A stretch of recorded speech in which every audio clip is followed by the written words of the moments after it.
So, ihahatid na natin to mga kalabers sa sa drop off location. Kuha na tayo ng booking na dalawang booking.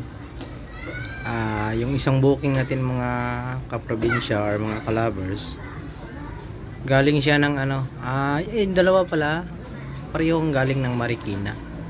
Tapos yung isang booking natin is drop off nito is San Mateo lang, Rizal.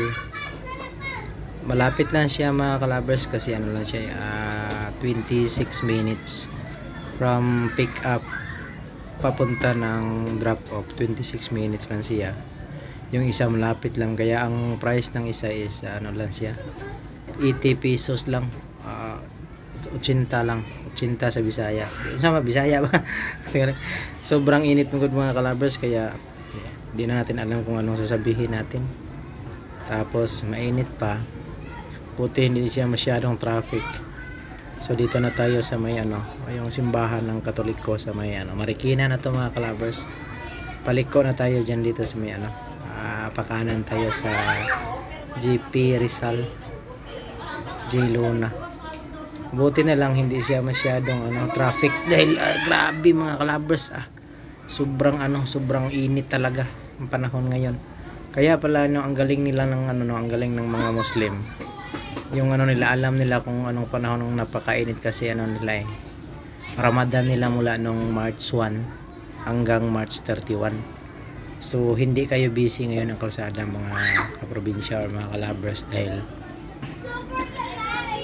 parang sa tingin ko kakaunti lang din yung tao, dahil alam mo naman yung mga Muslim is fasting nila ngayon.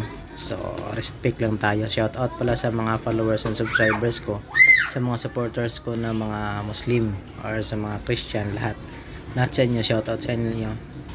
Maraming salamat sa pagsubaybay nyo sa mga videos ko. Patuloy lang tayo mga kaprobinsya, mga probinsyano, mga kalabers ko, patuloy lang tayo. Dahan-dahan lang tayo kahit paunti-unti basta meron. Pero minsan kasi ngayon ko lang kasi binalik yung Facebook page ko dahil pinabayaan ko, napagod na ako mga kalabers nung nakaraan dahil sa dami kong ina-upload ng mga videos. Tapos pa siya, itong wala kasi tayong alam dahil bago lang yung mga videos ko, nilalagyan ko ng mga nilalagyan ko ng music, puro siya copyright.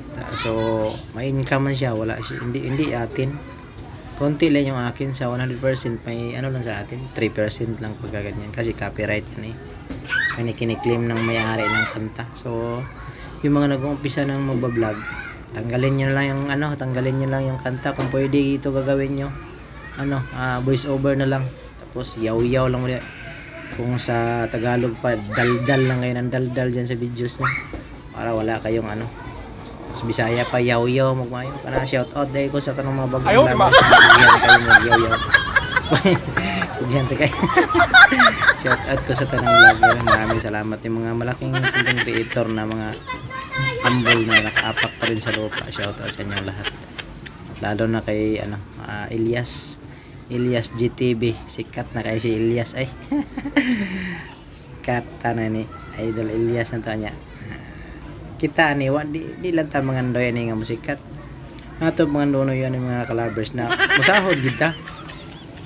Hindi ganito na sasahod ka sa pagbablog natin kasi hindi man tayo mangarap na sisikat tayo, dahil paano pa tayo sisikat na di naman tayo artista na sisikat tayo. Dahan-dahan lang, importante yung may sasahod kayo na pinaka the best.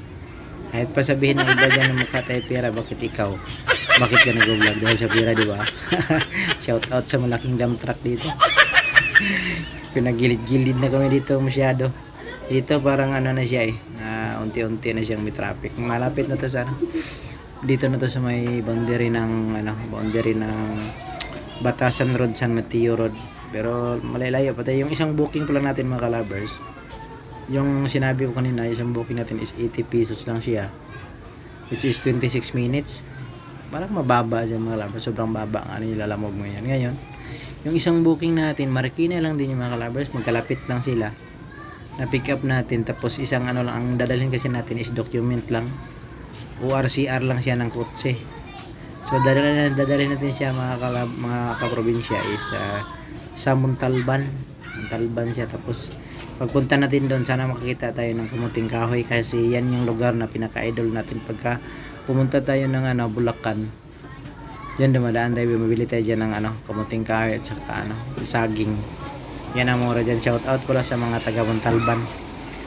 Nahanap ko sa inyong lugar unya, taod-taod.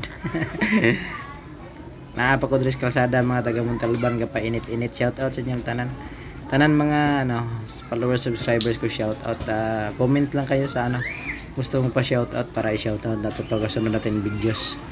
Shout out sa mga taga Luzon, Visayas, Mindanao.